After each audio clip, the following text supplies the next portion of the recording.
Angel ബിൻ്റെ വേൾഡിലേക്ക് ഏവർക്കും സ്വാഗതം. ഞാൻ ഇന്ന് നിങ്ങളെ പരിചയപ്പെടുത്താൻ പോകുന്ന ലൂസ് പാൻ്റാണ്. നല്ല ലൂസിലുള്ള പാൻറ്, പട്ടിയാല പാൻറ് എന്നൊക്കെ പറയും. അതാണ് അടയാളപ്പെടുത്താൻ പോകുന്നത്. അപ്പോൾ നമ്മൾ തുണി 4ആയിട്ട് മടക്കിയിട്ട്, അപ്പോൾ അടിയിലത്തെ പടി നമ്മൾ 2 ഇഞ്ച് മടക്കണം. 2 ഇഞ്ച് വേണം. ഇച്ചിരി വീതി മടക്കിയിടാൻ വേണ്ടിയിട്ടാണ്. അത് ഞാൻ 2 ഇഞ്ച് അടയാളപ്പെടുത്താൻ പോവാണ്. 2 ഇഞ്ച് വീതിയിൽ കാലിൻ്റെ വണ്ണം എത്രയാണോ അതിനേക്കാളും 1 ഇഞ്ച് കൂടെ കൂട്ടി. അപ്പം അടിഭാഗം നമ്മൾ ഒതുക്കിയാണല്ലോ തയ്ക്കുന്നത്, താഴെ ഭാഗം ഒതുക്കിയ തയ്ക്കുന്നത്. അപ്പോൾ 6 ഇഞ്ചാണ് നമ്മൾ അടിയിലത്തെ വണ്ണം ഇട്ടിരിക്കുന്നത്. അതിൻ്റെ കൂടെ 1 ഇഞ്ച് കൂടെ കൂട്ടി 7 ഇഞ്ച് അടയാളപ്പെടുത്തി. തുണി 4ആയിട്ട് മടക്കിയിട്ടിട്ടാണ് 7 ഇഞ്ച് അടയാളപ്പെടുത്തി. ഇത് നമ്മുടെ തുണിയുടെ ഇതുപോലെ എടുക്കുക. ഇപ്പം ഞാൻ 2 ഇഞ്ച് എടുത്തിരിക്കുന്ന ഈ തുണിയുടെ ഇതുപോലെയാണ്. തുണി ഇച്ചിരി കൂടെ കൂടുതലുണ്ടെങ്കിൽ നമുക്ക് 4 ഇഞ്ചൊക്കെ എടുക്കാം. അപ്പോൾ ഈ അടിഭാഗത്ത് നല്ല ഇത് കിട്ടും.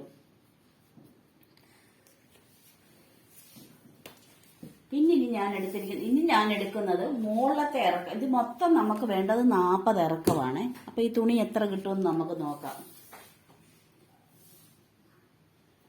നമുക്ക് 37 കിട്ടത്തുള്ളൂ. അപ്പം നമുക്ക് 3 ഇഞ്ച് കുറവാണ്. അത് നമുക്ക് ഈ സൈഡിൽ നിന്ന് എടുക്കാം. അപ്പോൾ ഇത് ഈ 37 നമുക്ക് 40 വേണമെന്ന് ഞാൻ പറഞ്ഞില്ലേ. അപ്പം മുകളിൽ നിന്ന് താഴോട്ട് 15 ഇഞ്ച് വേണം. അപ്പം നമുക്ക് 3 ഇഞ്ച് ഇല്ലല്ലോ. അപ്പം നമ്മൾ 12 ഇഞ്ച് എടുക്കണം. തയ്യലൂടെ കൂട്ടിയാണ് 12 ഇഞ്ച്, പടിയൂടെ കൂട്ടിയാണ് 12 ഇഞ്ച് എടുക്കണം. പിന്നെ ബാക്കി നമുക്ക് ഇവിടുന്ന് എടുക്കാം. അപ്പം ഞാൻ ഈ മുകളിൽ 12 ഇഞ്ച് അടയാളപ്പെടുത്താൻ പോവുകയാണ്.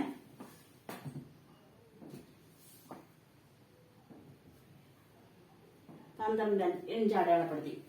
ഈ 12ന്റെ അവിടോട്ട്, ഈ 7ന്റെ അവിടെ നിന്ന് ഈ 12 വരെ നമ്മൾ ഒരു സ്കെയിലുണ്ടെങ്കിൽ സ്കെയിൽ വെച്ച് വരയ്ക്കുക, ഇല്ലെങ്കിൽ നേരെ വരച്ചു പോവുക.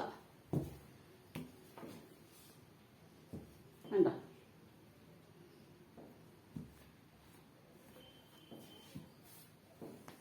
എനിക്ക് സ്കെയിലിനേക്കാൾ എളുപ്പം എനിക്ക് കൈയാണ്, അതുകൊണ്ടാണ് കൈ വെച്ച് തയ്ക്കുന്നത്.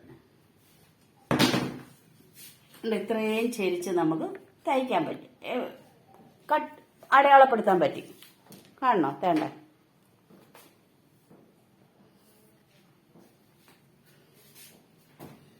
അപ്പോൾ ഇത്രയും വീതിയിൽ നമുക്ക് കിട്ടിയിട്ടുണ്ട് മോൾ ഭാഗം. ഇത് ഒരുവിധം വീതിയുള്ള തുണിയാണ്.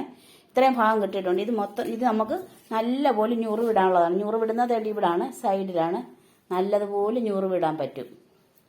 അങ്ങനെയാണ്. ഇനി ഞാനിത് കട്ട് ചെയ്യാവേ.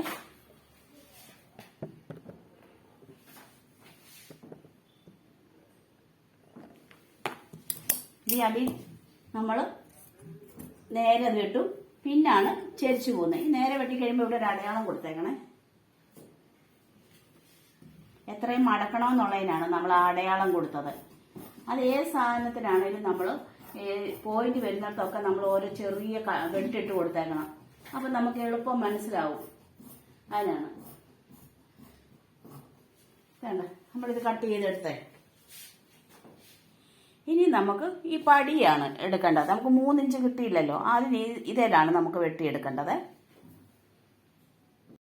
ഇത് നമ്മൾ തുണി 4ആയിട്ട് മടക്കിയിടുക. ബാക്കി ബാലൻസ് വന്ന തുണിയാണ്. 4ആയിട്ട് തന്നെ മടങ്ങിയ കിടക്കുന്നത്. ഇനി നമ്മൾ ഈ പാൻറ്റിന്റെ വണ്ണം അടയാളപ്പെടുത്തുക. പാൻറ്റിന്റെ വണ്ണം നമുക്ക് 12 ഇഞ്ചാണ് വേണ്ടത്. തയ്യലൂടെ കൂട്ടി 12 ഇഞ്ചാണ് വേണ്ടത്. ആ 12 ഇഞ്ച് ഞാൻ ഇവിടെ അടയാളപ്പെടുത്തുവാണ്.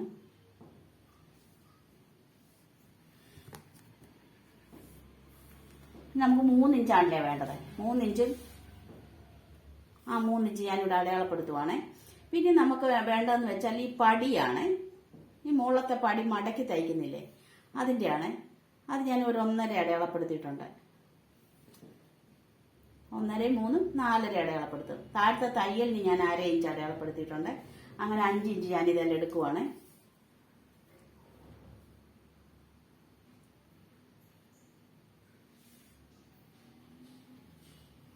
നമുക്കിത് കട്ട് ചെയ്തുകൊണ്ട് വരാം. അപ്പം ഇത്രയേ ഉള്ളൂ പാൻറ്റിൻ്റെ കട്ടിങ് എന്ന് പറയുന്നത്. ഇത്രയേ ഉള്ളൂ കട്ട് ചെയ്യാനുള്ളത്. താഴ്ഭാഗം അടയാളപ്പെടുത്തുക. പിന്നെ തികഞ്ഞില്ലേ മുകളിൽ നിന്ന് ശകലം സൈഡിൽ നിന്ന് കിട്ടുന്നത് മുകളിലോട്ട് എടുക്കുക. പിന്നെ നമുക്ക് നാടേക്കുള്ള തുണിയാണ്, അത് ഈ ബാലൻസ് വന്നതിന് നമ്മൾ കട്ട് ചെയ്തെടുക്കും. അത്രയേ ഉള്ളൂ ഒരു പാൻറ്റിൻ്റെ. ഇനി ഞാനിത് സ്റ്റിച്ച് ചെയ്തുകൊണ്ട് ഓടി വരാമേ.